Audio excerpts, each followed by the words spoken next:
Olá, estudante! Seja muito bem-vindo à sua aula. Eu sou o professor Túlio Marques, esse é o meu sinal na comunidade surda. Seja muito bem-vindo mais uma vez à sua aula do curso técnico em Tradução e Interpretação de Libras. Nessa aula de hoje, da disciplina de Surdez e Identidade Social, a gente vai conversar um pouquinho sobre construção de identidade, sobre identidade, para ser mais específico. A gente vai falar sobre a construção da identidade, as diferentes identidades assumidas pelos surdos de acordo com os especialistas e as relações sociais que os surdos assumem a partir da identidade que eles possuem. Vamos lá comigo então, que essa aula com certeza vai ser muito rica e construtiva para você. Para iniciar, vamos começar analisando sobre essa expressão, identidade. Palavra identidade, o que é que vem na sua mente quando você escuta identidade? Você associa ao seu documento? Você pensa na pessoa que você é? Pois é, muitas vezes a gente faz essa relação de quem nós somos, da identidade que nós assumimos. Hall, ele fala que a identidade torna-se uma celebração do móvel. Em que sentido? O próprio autor nos explica. Diz que essa celebração do móvel ela é formada e transformada continuamente em relação às formas pelas quais nós somos representados ou interpelados nos sistemas culturais que nos rodeiam. Muito interessante essa definição. Então, o que Hall quer dizer para nós é dessa influência que nós sofremos, toda pessoa sofre, seja ela ouvinte ou surda, e a partir dessas influências, uma identidade é construída. Antes de continuar, eu gostaria de apresentar para você um pouco sobre os principais autores que tratam de identidade surda. O primeiro deles é Stuart Hall, esse que eu estava comentando com você. Quem foi Stuart Hall? Stuart Hall ele foi um importante e renomado sociólogo e ele é britânico-jamaicano. Isso porque ele nasceu na Jamaica, mas foi erradicado na Inglaterra no ano de 1951. E o que é que Hall traz para a gente sobre identidade? Veja só que interessante. Hall nos diz que as identidades nacionais das quais nós fazemos parte não estão impressas no gene, ou seja, não é uma identidade genética que já vem comigo desde o nascimento. Diferente disso. Essa identidade ou essas identidades, elas vão se constituir a partir das culturas nacionais. Como a gente estava comentando, as influências que nós sofremos no transcorrer da nossa vida. Sendo assim, essas identidades nacionais são formadas e transformadas no interior, ou seja, dentro de cada um de nós, pelas representações de uma específica cultura nacional. Bem, esse é o pensamento de Hall. Agora a gente vai tratar de uma outra autora, que você também já deve ter ouvido falar. Já escutou sobre Gladys Perlin? Esse é o sinal de Gladys Perlin na comunidade surda. Perlin foi a primeira doutora surda em educação no Brasil e hoje ela é professora na Universidade Federal de Santa Catarina. O que é que Perlin vai falar para nós na sua obra de 2015 sobre as identidades surdas? Ela diz que essas identidades estão relacionadas à experiência visual, diferente dos que são ouvintes, em que as identidades vão estar relacionadas principalmente às experiências sonoras ou auditivas. E aí, Perlin nos diz que a partir dessa experiência visual, as identidades são construídas dentro das representações possíveis da cultura surda.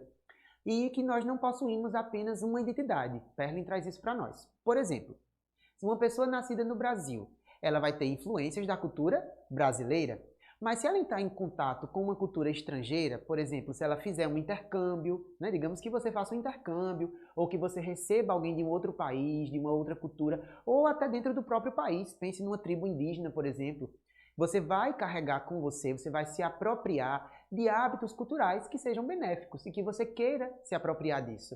Então, pode ser no modo de se vestir, de pensar ou de se alimentar. Então, a identidade ela não é estática. Uma vez que eu tenho ela, eu vou ter ela para sempre. Não, essa identidade pode sofrer alterações ao longo da vida. Após apresentar esses dois autores para vocês, Hall e Perlin, a gente vai continuar então com o nosso aprendizado. Como se constrói essa identidade? Estávamos falando sobre se apropriar de influências, não é verdade?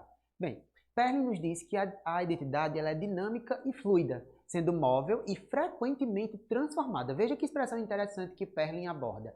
Frequentemente transformada. Isso porque nós somos pessoas, seres humanos, capazes de aprender o tempo todo. Você não concorda? Pois é. E as identidades surdas, Perlin nos diz que elas são multifacetadas, graças às fragmentações que elas sofrem, as próprias pessoas surdas, devido a inúmeras questões, dentro da surdez e dentro da própria pessoa como um ser surdo. Lembrando que esse ser surdo, com S maiúsculo, trata de uma identidade própria que o surdo assume para si. E aí, como é que é possível compreender a identidade surda? Ainda de acordo com Perley, uma vez que essa identidade ela é construída, veja o que é que ela diz para nós. Que a identidade parte da comunidade surda, ou seja, o surdo ele é pertencente a uma comunidade, certo? Sem esquecer, veja que interessante, as identidades ouvintes que lhe emprestam fragmentos. Por quê? O surdo nasce numa sociedade majoritariamente ouvinte. Então ele vai ter essa, como ela diz, identidades ouvintes que vão ser emprestadas de forma fragmentada, mas sim vai ter. E a partir dessa comunidade surda, a partir das identidades ouvintes, as experiências que podem ser visualmente percebidas da população ouvinte, das pessoas ouvintes, essas identidades vão constituir-se em novas visões. Também que a identidade surda está conectada com a diferença. Tem uma pergunta muito interessante. Surdez como diferença, como deficiência ou como diferença? Desculpa. Então, quando a gente fala de surdez como diferença, a gente não trata da concepção clínica da surdez, clínico-terapêutica. A gente trata do surdo como diferença enquanto constituição linguística, por exemplo, naquela visão socioantropológica. E essa concepção vai estar pautada na experiência visual e no uso da língua de sinais. Para os ouvintes, oral-auditiva. Para os surdos, a modalidade gestual-visual. Levando em conta todos esses aspectos, aí sim é possível compreender melhor a identidade surda a partir de suas construções. E quais são então, professor, essas identidades surdas, já que a gente falou tanto sobre a construção delas, não é verdade? Muito bem, aqui a gente tem o que Perlin vai apresentar para nós, tá? De identidades surdas. Veja que na metade para cima do slide a gente tem 7 identidades. E temos outras 3 ali abaixo. Já converso com você sobre esse acréscimo, por assim dizer. A gente vai analisar essas identidades e eu vou aproveitar para compartilhar com você os sinais dessas identidades. Vamos lá então? Vamos começar dividindo aqui em grupos. A primeira identidade é a identidade surda política. Sabe o sinal? Primeiro sinal para identidade surda política, também conhecida somente como identidade surda. Quais são as características principais? A experiência visual, visto que o surdo ele assimila tudo por meio da experiência visual, é a pessoa que se aceita como surdo. O protagonismo, ou seja, o surdo atuante na sociedade, em busca dos seus direitos, que tem relação direta com a militância. Veja que foi graças a surdos de identidade surda política que muitos direitos foram garantidos e que hoje eles podem ser cobrados das autoridades para as pessoas surdas, como o direito de uso da língua, por exemplo, da Libras aqui no Brasil, e também de outras formas de acessibilidade. Vamos lá então, seguindo? Agora nós temos a identidade surda híbrida. O sinal o mesmo, identidade surda, agora híbrida. Essa identidade surda híbrida, ela tem uma característica muito peculiar. Por quê? É a pessoa que nasceu ouvinte e ela foi acometida de surdez. Então ela torna-se surda. E ela se apropria de 2 línguas. Por quê? Tem uma memória, por assim dizer, auditiva. E a partir dessa memória, a língua de sinais não ocupa o lugar de L1, ou de primeira língua, mas sim de língua secundária. Vou citar um exemplo para você. Você já deve ter ouvido falar de uma apresentadora de televisão chamada Regina Casé. Você sabia que Regina Casé tem uma filha surda? Já ouviu falar? Pois é, Benedita Casé é o nome dela. Benedita ficou surda após o nascimento. Ela é uma surda de identidade híbrida, nós podemos definir assim pelo que conhecemos, embora eu não a conheça pessoalmente. Mas é interessante porque Benedita, ela é uma pessoa que tem um resquício auditivo, ela usa aparelho e ela usa a oralidade. Mas ela também entende a língua de sinais como importante para a comunidade surda, porém não é sua primeira língua, é uma língua secundária, característico de identidade surda híbrida. Seguindo agora com o nosso terceiro tópico de transição, a identidade surda de transição, é esse aqui o sinal, tá? Ou seja, identidade surda de transição. É quando o surdo, ele é surdo, mas ele tem uma convivência, como é destacado ali, tardia com a comunidade surda. Em que sentido? É aquele surdo que não teve contato com a comunidade surda, que só depois de um tempo é que ele vai se assumir como pessoa surda. Tem um exemplo para você mais uma vez. Eu tenho um professor, amigo, surdo, que ele ficou surdo aos 3 anos de idade, mas ele só foi ter contato com a língua de sinais entre os 13 e 15 anos de idade, ou seja, ele demorou mais de uma década para ter contato com a comunidade surda. Então ele é oralizado, completamente oralizado, e ele foi um surdo de transição, porque depois de um tempo é que ele pôde então assumir essa identidade. Percebeu que a gente não tem uma identidade só, como Perlin diz? Ele talvez tinha uma identidade durante todos esses anos de latência, até que ele assumiu uma identidade. Então ele passou por essa identidade de transição. Vou passar aqui para a gente ver mais 3, a identidade intermediária. Esse aqui é o sinal. Então, identidade surda intermediária. Quais são as características principais? Pessoas com deficiência auditiva, que tiveram uma perda auditiva, que vão se valer de tecnologias e de habilitação e ou reabilitação. Vai ter algumas similaridades com a identidade flutuante. Isso porque, na identidade intermediária, o que é que vai acontecer? O surdo, a pessoa, o deficiente auditivo, ele vai buscar meios de ouvir. Então ele não tem, embora seja uma pessoa com perda auditiva ou uma pessoa com deficiência, uma pessoa surda, ele vai buscar meios de reaver a sua audição. E aí a gente já faz o link com a identidade surda flutuante. Aqui o sinal, identidade surda flutuante, fazendo alusão a esse movimento realmente das ondas do mar. Essa identidade surda flutuante é aquele surdo que, ora, ele é surdo, ora, ele se comporta como sendo atuante na comunidade ouvinte. Vai ter muito da característica da filosofia oralista, que você já deve ter estudado bastante, que ficou muito forte depois do Congresso de Milão, lá em 1880. E a sua concepção, como a gente falou, muito parecida com a intermediária, é a clínico-terapêutica. É aquele surdo que é visto a sua deficiência e não a pessoa surda como diferença. Então é surdez como deficiência e não como diferença. Isso é característico da identidade surda flutuante. Agora, nesse slide, a última identidade é a embaçada. Vamos ao sinal? Identidade surda embaçada. O que é essa identidade surda embaçada? São surdos com sinais ininteligíveis. Talvez você já teve contato com um surdo que você não entendeu muito bem se era realmente a Libras que ele estava usando.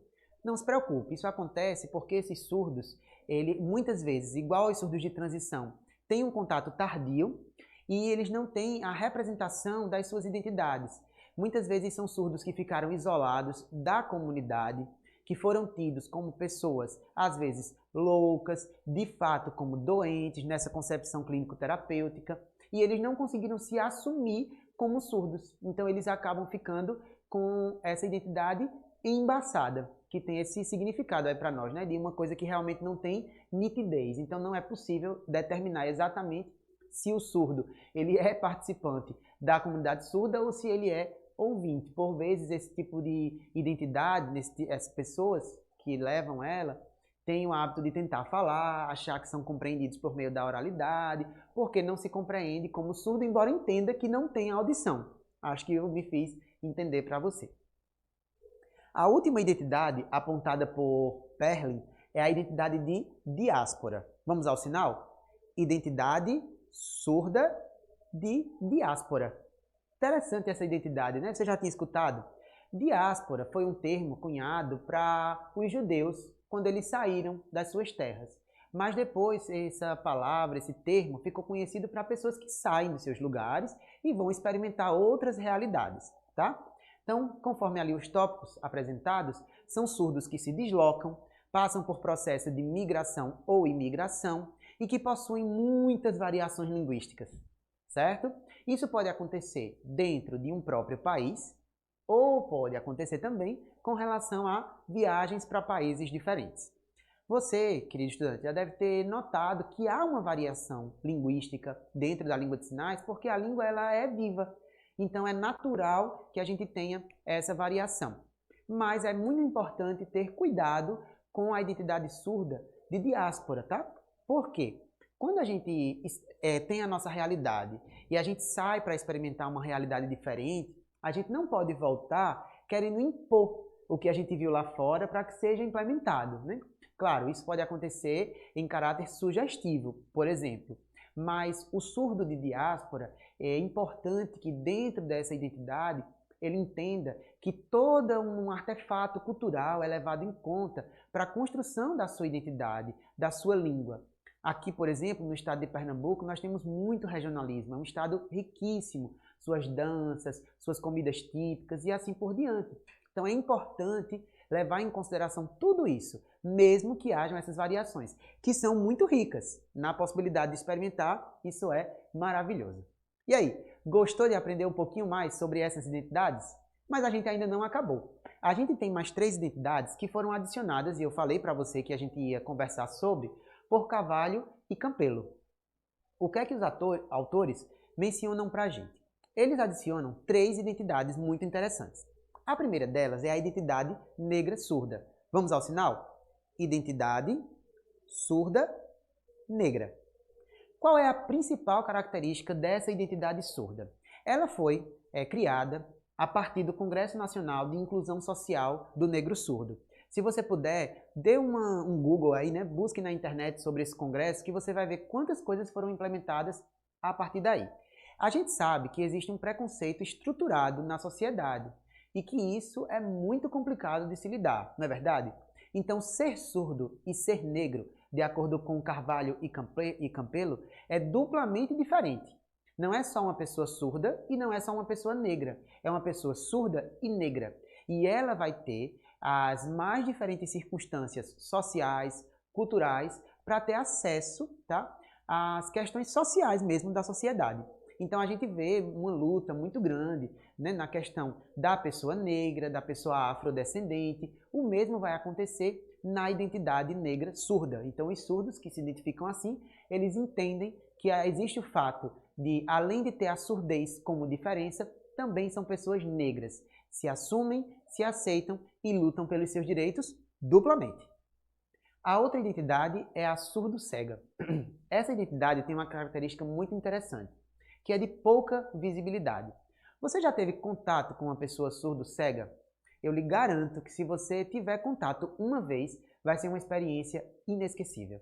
A identidade surdo-cega vem a partir de pessoas que talvez pré ou pós-linguística eram surdas e ficaram cegas, ou também podem ser de nascença, surdo-cegas. Esqueci do sinal, né? Vamos lá então? Identidade surdo-cega, tá? Esse é o sinal para surdo-cegueira e a gente implementa também na identidade. E aí, a pessoa surdo-cega, ela vai ter diferentes sistemas de comunicação. Quais são alguns deles, professor? Por exemplo, a Libras tátil. Você já deve ter visto, né? É a Libras por meio do tato, pelo sentido do tato.